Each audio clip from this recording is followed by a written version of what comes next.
Hello and welcome to what promises to be a very, very exciting conversation today. The gentlemen who will be joining us shortly aren't just very fine, very accomplished actors, they're also very successful producers with impeccable taste. They've been at the forefront of some big changes in the movie business. They're early adopters and champions of streaming services, and currently they're navigating the new media. So let's take a quick glimpse at some of their recent work.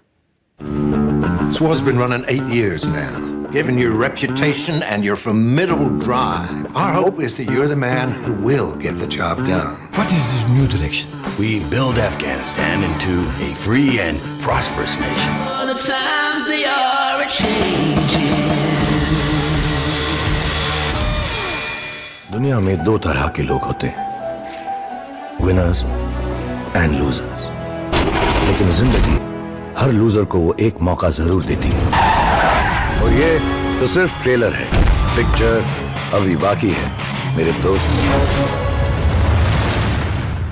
So without any further ado, join me in welcoming Hollywood's Brad Pitt and India's Shahrukh Khan.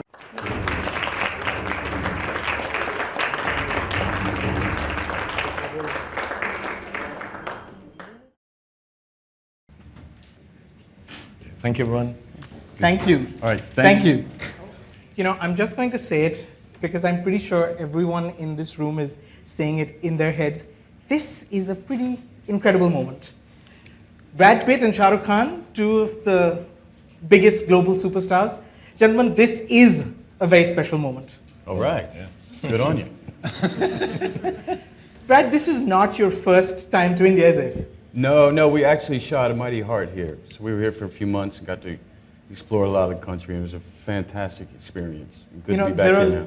There are locals in Pune who got used to seeing you on the bike and Yeah. you waving out to them. Yeah, it was good. I got to scoot around on an old Royal Enfield and put a helmet on and just get out amongst the masses. It was really nice. You know, it's interesting, both of you actually started your movie careers around the same time. Brad, Thelma and Louise, your big breakout hit, released in 1991, and that led to this exciting long career. Shahrukh, Deewana, which was your first film, big runaway success, released in 1992. What's the secret to staying relevant, successful, and influential for 25 years?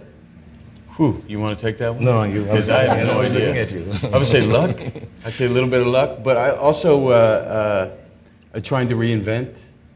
You know, constantly trying to look for something new, something different, and I, you know, fortunately, I guess we were able to survive our mistakes along the way, and I think just staying relative. Yeah, mainly that. I think, you know, to be able to survive your mistakes, and mistakes were normally things which are very close to your heart.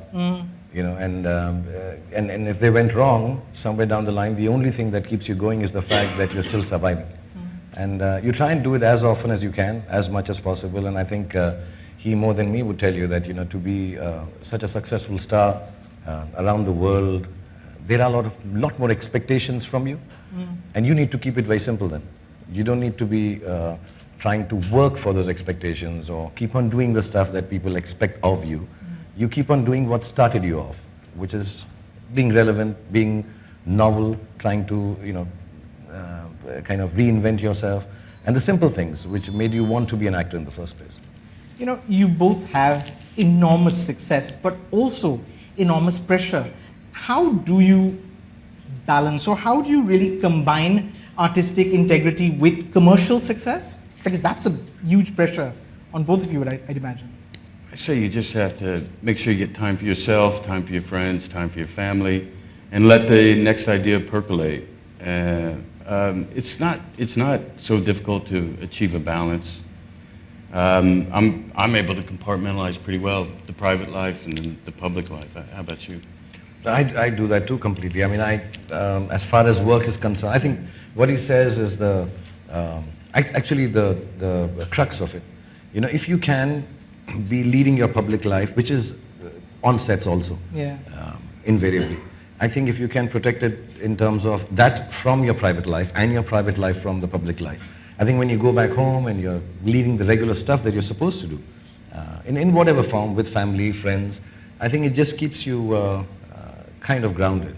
You know, like my kids, I mean, more often than not, don't like my films. And that's nice. Really? Yeah, and that's nice. Yeah. You know, they whoa, oh, this one was so boring, Papa. So, you know, it's like, it's not the biggest thing in the house, Papa's film to do well. It is not a special thing. It should not be a special thing with family and friends. And invariably, you know, we make friends even in the film industry. And then everybody kind of just starts pushing you along and saying, no, this was the best thing you did. Yeah, it was different. I think the real friends in the film industry also tell you, or keep it simple and keep it normal. I think that's what actually really helps you and takes the pressure off. That at home you're a nobody. And as long as you're a nobody with your friends and at home, I think you can be a big star like Brad Pitt outside. You know, I would imagine that it's not just me. Everyone in this room, I would imagine, wants to know, how do you pick the films that you do? How do you decide what you want to do next as an actor? Well, for me, it depends a lot about, you know, who's telling the story. You know, it usually starts with a script, a good piece of writing, and the decision to go investigate that. And then I want to surround myself with filmmakers I respect, because we are ultimately putting ourselves in the director's hands, and there, then you have a real freedom to go explore, to go out as far as you can go, and you know you're in really good hands. So, and at the end of the day, after, I don't know about you, but after doing it so long, I want to do it with friends and people I like, and that seems to be more important, the people I surround myself with, than anything else.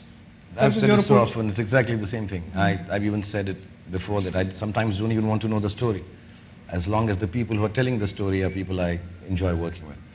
As a matter of fact, because now in India there's so many new filmmakers, I don't know them. I haven't gotten to know them personally. And it's not just doing it for a friend, but I try to spend a couple of years with them before I start the project. Sure. You know, just to be comfortable. I think, after 20, 25 years of work, what matters to you most is the people who are making the film for you, and the people that you're trusting with whatever little bit of talent you have. And you say, okay, this is in your hands, now try and make me look the best you can, and I will completely trust you. And you can only do it with people that you're, kind of easy with, or friends, like you said. I've done that for the last 15 years. I've really never really worked out of what a lot of people call the comfort zone. But it's not the comfort zone. Or maybe you require that comfort to be able to tell a better story. Good to have talented friends, right? Yeah, that's important. Sure. How long is a shoot on a Bollywood film? If it's an action dancing film, about 120 days, 140 days. Yeah. Sometimes longer if things go wrong. And if it's a simpler film, then about 70 days. That's about the same with us, and we don't have dancing. Right. Yeah. I would never make it in Bollywood because I can't dance. No. I can't. I can't. We'll make you dance in Bollywood. Really? Yeah. We make everyone dance in Bollywood. I think it'd be the first film and the last. Do your roles seep into your life? Do they change you? Do they stay with you, or do you discard them? I guess they kind of feed each other. Your individual life and what you're investigating in a film, it has to in some way. But I quickly discard them and move on to the next. Move on to the next project. I use a term which I describe a lot of film work, and I call it demotional. I'm extremely emotional when I'm doing it, and then I'm completely detached once it's over. I need to just move on to. I can't stick on to something. And I've been asked many times, playing this character role, has it changed your life? No, it hasn't. Because like he said, it feeds off your experiences, and then you try to put them into a character or a role, and then you just move on. It's your experiences finally. Of course, the quirks that you put in, or any mannerism that needs to be put in, or research into a biopic kind of space, all that, yes. Those I think are, just technicalities as an actor that you learn and work and prep for. But beyond that, no. I do one, and I take a 2-hour-long bath on the Friday the movie releases. Try it, it works. 2 hours, and then by Monday I'm through with it. I don't want to be a part of it anymore. Yeah. Was there one character that was just hard to wrap your head around, one character more than others, that was difficult to get into? I'd ask him about Benjamin Button. Sure. I'd ask him about a film, I forget the full title, 12 Monkeys. Yeah, yeah. Yeah, I found you amazing in that one. Thank you. It was fantastic. I don't know how many of you have seen that film. Yeah. He was mind-blowing in that film. I mean, that's where I became a big fan of Brad as an actor. Burn After Reading. Of course. And there's lots of them, hundreds of them. But I would ask you, just continue with that one. Did Benjamin Button or any of these films? Those were all. They took especially 12 Monkeys took Yeah, a 12 lot Monkeys of was awesome. insanity, locking myself in a room for a couple of weeks and just seeing how crazy we could get. But no, it's just part of the. I call them all challenging, but it's what we do. I wouldn't say any were difficult. Some, landed better than others, but it just seems part of the process, part of the craft. I'm going to speak for most of the fans, and I'm going to ask you about Fight Club, Tyler Durden. No, that was just fun. That was just fun. Yeah. Anytime something's irreverent and it's a great piece of writing and a dear friend of mine, David Fincher, directing, and Edward Norton. No, we mainly just laughed. Much like this one, actually. Shahrukh, for you, particular character that was hard to wrap your head around? Because we have singing and dancing in our films, more often. I can't sing either. You can't. I also don't. I'm Mini Vanelli. They sing it from the back. I just. Because they have singing and dancing, it does become as you know, the commercial films, the singing and dancing does come in a set piece, and it's just part of no storytelling. You just have to do it because you have to do it. Maybe in some films, in the background. So. You really can't. A lot of people say this, and maybe I'm going to be speaking against them when I say this, but you can't really get into a character if you have to sing and dance every 20 minutes in a film. It's not a musical. It's not been laid out like that. You're not playing, I don't know how you pronounce his name, Bob Fosse. You're not, it's not all that jazz. Somewhere down the line, it's just a song and dance. Right. I don't know, I'm sorry to say, how to dance in character. How would a X-person dance in this? We always do our regular dancing. So it becomes difficult mainly when I'm playing a more realistic role. Like say, my name is Khan. But then again, those are the technicalities. It's not something that you can't do. It's challenging maybe. You spend some time, prep it as well as you can and hope it lands well, like you said. But no, I can never say it as an actor that, oh, this was so difficult, it took the life out of me. No, I don't think there's been a role like that. All of them are nice. I find the ones which are regular roles, those more difficult to play. Right. Especially in the Indian commercial scenario that you're just a regular guy and playing it. If they have crutches and stuff, then it's easier to play, I think. How long do you have to rehearse for a dance number, a set piece? I started off, there was a movie many years ago when I started, in 94, 95, I released a film called Bazigar. And that was the first time they had a dancing number for me, like a set piece with a lot of dancers. And I went for rehearsals. I went for 4 days of rehearsals, and day and night. I used to go 2 in the afternoon, finish at 4 a.m. in the morning, and I thought I'll kill it. And because the song that I'd done before, I was miserable at on the sets. It was pathetic. And then I came back after 4 days and nights and did the shot, and I was exactly at the same level of misery, and I did it as badly. And so about 20 years, 15 years back, I decided never to rehearse. Really? Because I can't get better. So I just, as soon as I come on the sets, I just request the choreographer, I start touching their feet, I say, I'm going to just do it this much only, take one shot. So they normally shoot with me, hello, and that's it. It's got, so I said, please That's don't. true. He's actually being very modest. That's He's good. very good. No. That's You've also invented the Shahrukh Khan style, haven't you? I mean, there's... There's a style that is kind of famous now where I put my arms out. Yeah. And I do nothing. I just put my arms out. It's very smart. Nothing. Smart. So whenever anything goes wrong in dancing, where there are those complicated steps where you have to do all that. So when they do that, what hip hop, bip bop, what lock and pop. So when they do that stuff, I say, you know what, my character would just stand like this. And they go, yeah. I'm going to try that in life. Yeah, please, just stand. That's it. I'll tell you a story. One time in a film, I had to be an organist, play an organ. An organ, you're playing with all 4 limbs, hands and feet. I couldn't even get the piano part. Fortunately, they shoot the hands and they cut down and shoot someone else's feet. But I couldn't even get the piano part. I couldn't get both hands. So what we did was, I had the bass line with the left hand. And what we did was, we got another guy who could play an organ, whose hand looked close enough, and we cut a hole in the back of my jacket, and he slid his hand through, and I just did this. and he made the thing work. It looks great. Go on, tell us which movie so we can go back and look. Tree at of Life. Tree of Life. Yeah. Brad, you said to Associated Press recently that as you're getting older, you're gravitating more to the producing side than in front of the camera because shooting a film is a big commitment. Is that a hard balance to strike? And Shahrukh, can you relate to that? Well, I was saying, anymore as I get older that, it's a big commitment. They're long days. I don't know about you, but we're definite 12-hour days, if not sometimes 14, even 16 if it goes long. Yeah. And because you got to get the shot. And it's a big commitment. It's a big time away from family.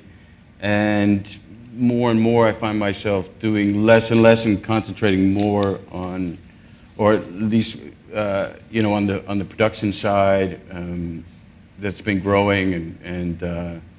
And I just find it really rewarding to be able to, with my partners, be able to open up doorways for other filmmakers we really respect to make films and tell their stories.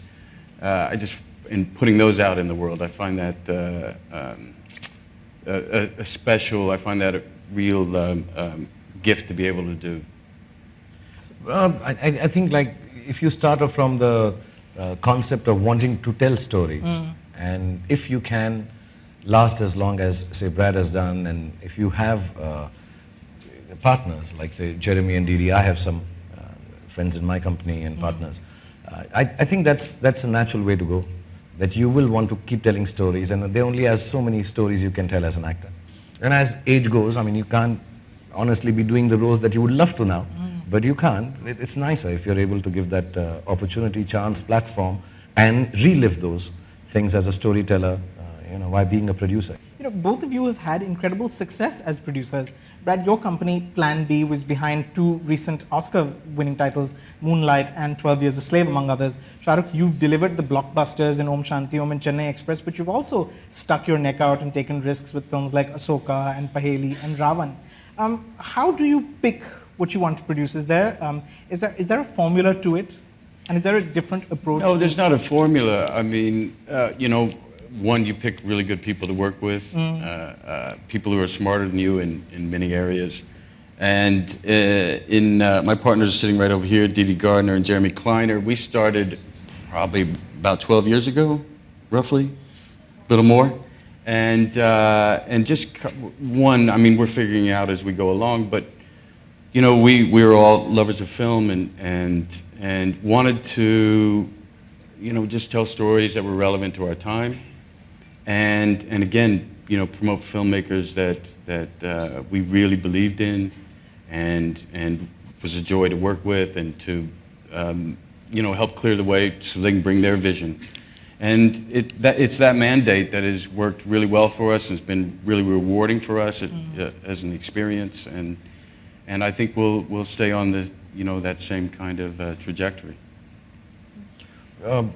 Again, like you said, you get people around you who are smarter, or at least have a different vision of filmmaking than just you, and and you get along with them, and you kind of sit together and work out. Initially, when I started, I'm not from here. To become a producer was a big leap forward, but the bottom line was, there were a couple of films I was part of initially, and nobody wanted to produce it, and I won't name some of them which got produced. Because I was not just part of it, but kind of helped them with other producers, because there's some really wonderful films. But my choice was that whichever film nobody wants to produce, let's produce it. And I was sitting with my partners, Aziz and Jui, once, and we were making a film, and we were thinking of partnering with someone. We had gone and pitched it to a lot of people, and everybody kind of said, not this, why don't you do the one like the last one? That was successful. And we went on. And there was a gentleman who used to always sit in those meetings who had nothing to do with films. He was a construction company owner, had nothing to do with cinema. And he used to come and sit in the meetings. He's Aziz's friend. And he turned down and said, I like to produce it. And we said, but you make buildings. He said, but you guys are so good. I love what you do. And I'd like to produce it. He said, you lose money. He said, it's all right to lose money on you. And I think it just came across to us, if there is someone who can lose money on us, let's try losing ourselves. And we said, okay, let's just go and make the films nobody else wants to make. So it kind of started off like that. But lately, yes, I think my production company takes care of, try to make a rider film. We keep it very simple, try and earn some money, and then actually make the films that nobody else wants to make, but you want to tell the story.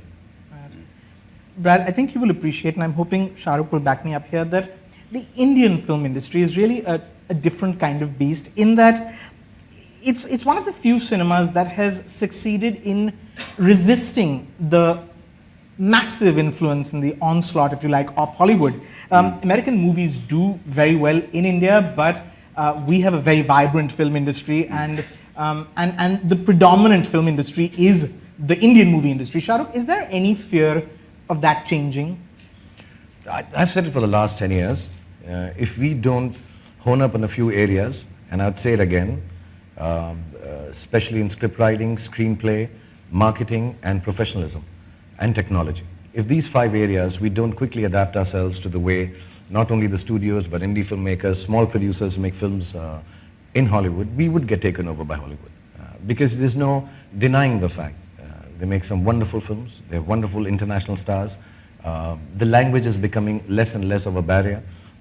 With even more digital platforms, the access to them, the comparison is now right out there. I mean, you just have to have a telephone to be able to see any film that you wanted to see. It's not like going down to the embassy to see the French film or an American film when you were young. Right. So I think if we do not take on some of the wonderful things that Hollywood has done before and learn from them, adapt them here, especially the professionalism part and technology, there is a big fear. Oh, that's interesting to hear because from afar, I mean, we have great respect because you do have your own film language, you have your own gestalt that's created, it's homegrown, and enjoyed over there. So it's really interesting to hear about at least even the technology side. It makes sense. It just would have never occurred to me.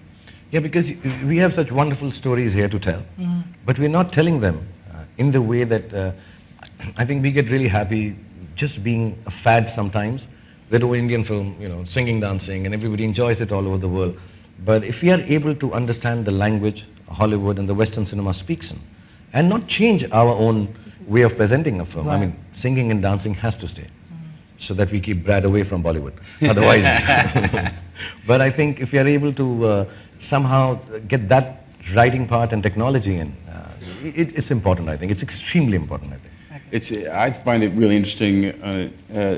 You know, different cultures now cross-pollinating ideas and styles, and we just had a great experience producing a film, another Netflix film called Okja, with Bong Joon-ho, the South Korean director, and it just became something we would never be able to create because it's from his mind, we're definitely seeking out more of those experiences, and I think we're going to see that more in the global community of filmmaking. That's going to be it'll be interesting to see what comes out of it. We're going to, at this point, take a look at another clip from War Machine, and then I'm going to bring out another guest. It's me tagging along for a couple days. Thanks for having me, sir. It's a real privilege. Rolling Stone. Yes, sir. Just make sure I'm on the cover. Well, it's between you and Lady Gaga, sir.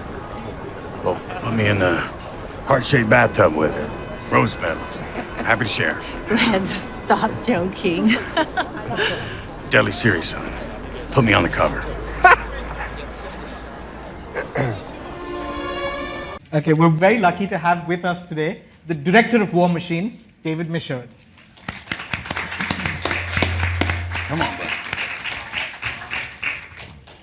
All the best for you. Thank you. And writer. Please. Thanks for having me. I'm the surprise You're the guest. surprise. You're the I'm the surprise surprise guest. Yes, you are. It's all downhill from here. Yeah. Brad, David, why was Netflix the right partner for War Machine? Brad, you've said that without a delivery system like Netflix, this movie wouldn't have got made, or if it did get made, it would have been at 1/6 the budget only. So why was Netflix the right partner? Yeah, I may have exaggerated, maybe 1/3, but it wouldn't have been to the scope and scale. It's because the way the studio system is, the business model of the studio system now in Hollywood, it just can't support risky films like this, films at this budget, certainly.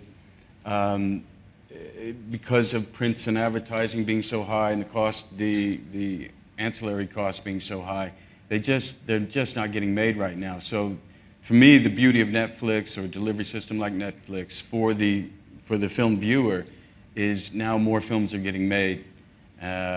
More interesting filmmakers are getting to the plate, telling their stories, which means a greater variety of films for us to view.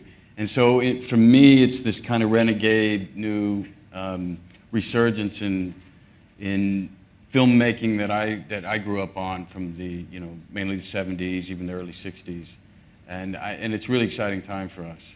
Yeah, I mean, it's exciting for me because, I made my first film, Animal Kingdom, came out in 2010.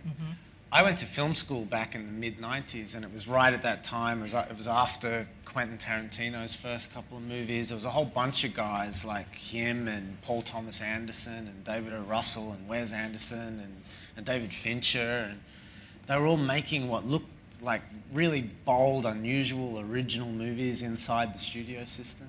And then my first movie came out in 2010, and it had all gone away. The studios weren't making the kinds of movies that I thought I wanted to make, and I wasn't sure how I was ever going to get to make them. And then suddenly, this Netflix window opened for me that was kind of extraordinary. I mean, War Machine is exactly that kind of movie that it's bold, it's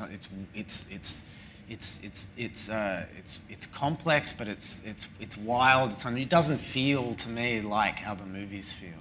It's exactly the kind of movie that the traditional Hollywood studios aren't really making anymore. It's a war film, so it was never going to be cheap to make.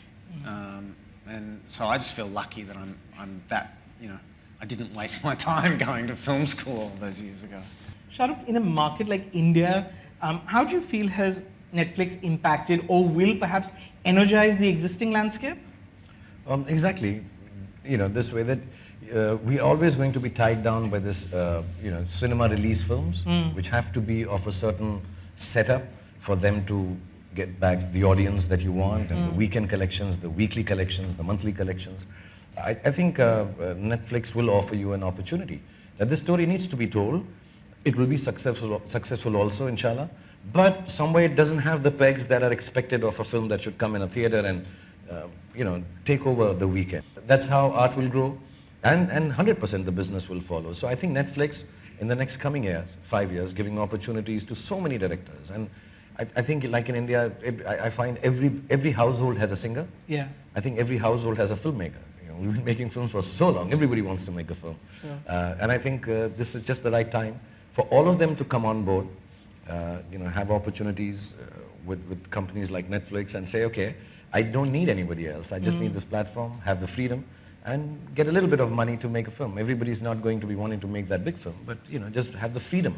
I think the most important so it will democratize the filmmaking process then? Absolutely. Like you said, it's not a film by committee. It's not a set of people telling you what to do. Just come and make your film. And the best of films, I think, in the world were initially made like that. The sequels are made by the committees. So I guess, There's also something else about releasing the film through Netflix.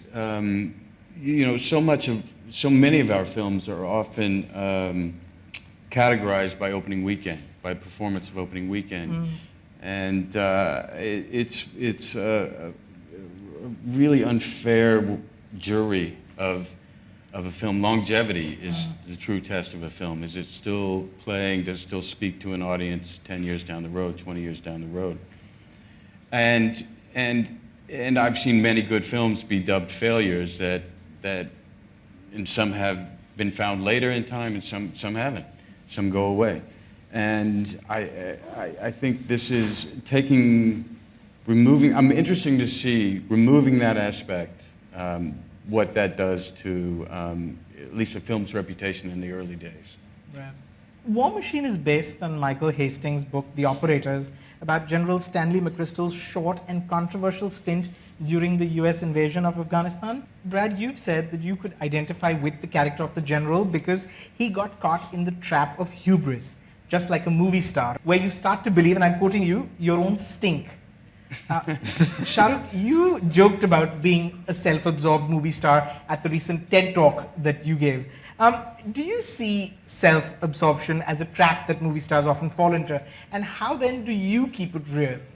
Well, first I'll say, you know, the hubris conversation, I was trying to correlate that to the film in the sense that any mistakes I've made is when you know, I think I have it figured out. And it seems that any mistakes we've made as a country is when we think we have all the answers. And it was that hubris that one has to question for oneself, for any kind of personal evolution, but also you know, what I think we need to constantly be looking at in ourselves as a country to come up with another solution than what we've been doing. I mean, I think, yeah, a certain amount of self-absorption is necessary for any creative person. You know, you're not a machine, war or otherwise, where you're going to just be following what people think should be done. You have to have a free-thinking head. You have to have, you know, poems of your own in your head. You've got to be telling stories that you want, whichever, paintings, whatever. So I think a bit of self-absorption, it seems like it, mainly because, you know, you'd like to say your idea or your thought or your belief or live by it. It can seem self-absorbed. Brad, Shahrukh, both of you have been at the forefront of major technological changes and advancements in the movie business. I suppose it's only fitting to ask all three of you, as we wrap this up, what are the big foreseeable changes you predict over the next 10 years in the entertainment business? I don't pretend to know. I don't, you know, I think it is a very, very interesting time and things are moving very, very fast. We're getting more connected. We're viewing certainly our entertainment in much different ways. I don't know. I usually, I live by calling the audible, as we say. We make those calls, you know, at the moment. But I couldn't say. I couldn't say. You? I mean, I would say in an Indian context more, because I think the industry is still kind of newer compared to the West. Yeah, so yeah, technology is going to make a huge play. You know, if you see a wonderful film like Bahubali, and those are the cinema, you know, the event films, so to say, our own superheroes. Right. I think we still haven't made them enough, so they will make a big foray into it. And with platforms like Netflix, and certainly in the last 10 years, like I said, so many new directors and storytellers sprouting all over the country. You know, we have a very big regional cinema also, South and East and West, apart from Hindi-speaking cinema, and it's really huge. And all those directors would get an opportunity to come and tell a story without having to be dependent on, you know, just the few major players, so to say, in Hindi cinema. I think that's extremely exciting. You know, I read things now, and suddenly there's a new director making a small film. Suddenly a set of boys and girls have gotten together. And, you know, I think the next thing is the way the kids are watching films. They're watching them differently. They have comparisons internationally now. It's not just your own film. So I think that all is going to change the way story is told in India. So I think, yeah, next 5-7 years, positively speaking, very exciting. It's nice to say that. Sure. But I think it's going to change the balance of power as far as filmmakers and film writers go. David? I mean, in some ways, I'll be interested to see, you know, in which ways things kind of stay the same. You know, it's like obviously there's a lot of talk going on at the moment about, you know, should films be in theaters and blah blah blah, and all this stuff that's been going on at Cannes. And obviously, what we're in is a kind of transitional period. Yeah. You know, you can feel these kind of these tectonic plates kind of crashing into each other, and stuff will change. And one of the things you hear, especially with streaming services and blah, blah, blah, is that, you know, it's like the shape may change and there's limited series and directors can make 6-hour movies and all this. And I have, you know, I'm less concerned about where my movies play or on what kind of screen, blah, blah, blah. What I love more than anything else is the shape of the feature film. You know, it's a movie that is about 2 hours long. I just love I love being able to tell a story in that length of time. I love being able to devote a lot of time to the making of it, the crafting of it. My great hope is just that whatever shape the distribution and the exhibition takes, that just the shape of the movie survives, because I love them. I love them. I love the way he says 2 hours. We're still trying to get there. Make a 2-hour film. Make 3-hour films. Yeah. You got the 120-day shoots. I'd kill for one of those. Do you feel like the world will become a smaller place in that there will be an exchange and a crossover? Will we see Brad in a Hindi movie, Shahrukh, you in a Chinese film? Do you feel like that is the future as well? Not till I learn to dance and sing. As long as I know. I think yes, most certainly. I think in the last 10 years itself, you have a lot of Indian actors going and being accepted, even if it's part of diversity angle that America has. But I think it's opening doors. He's from Australia. He's gone made films there. I'm sure if he likes India, he's visited here. He went for a long walk today. If he likes that walk, that was a good walk. It was a good walk. He may come and make a film here. It'll start off like that. Brad shot a film here. Some of the filmmakers will come to shoot film in India, but I think they will understand. They'll see, like we watch all their films and understand the kind of language they use. Yes, I think. I hate using this word, but this globalization, would happen, most certainly. Thank you, gentlemen.